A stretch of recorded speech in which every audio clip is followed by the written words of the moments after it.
السلام علیکم ورحمۃ اللہ وبرکاتہ۔ محترم بھائیوں، بزرگوں، دوستوں، یہ ہمارا اصلاح معاشرہ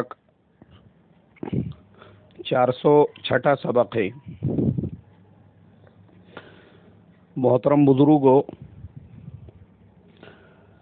کل اتر پردیش کے اندر یوگی آدتیہ ناتھ،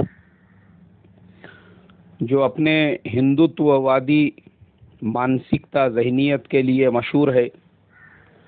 ان کو سی ایم بنا دیا گیا اور پورا کا پورا کیبنٹ، سب لوگوں نے کل وہاں پر کیبنٹ کی شپث بھی لے لی۔ محترم بزرگوں، کیا ہوا، کیوں ہوا، کیسے ہوا، اب اس پہ رونے دھونے سے بہتر یہ ہے آگے مسلمانوں نے کیا کرنا چاہیے اور مسلمانوں کے لیے لائحہ عمل کیا ہوگا، اور وہ کون سا راستہ ہے جس کو اختیار کرنے سے مسلمان اپنی پرسنالٹی، اپنے بچوں کو اور اپنے آپ کو ڈیولپ کر سکتے ہیں۔ دیکھو، سب سے پہلی جو چیز ہے، میں اس سے پہلے بھی بتا چکا ہوں، بعض اوقات حالات جو آتے ہیں، حضرت جی مولانا یوسف صاحب رحمۃ اللہ علیہ فرمایا کرتے تھے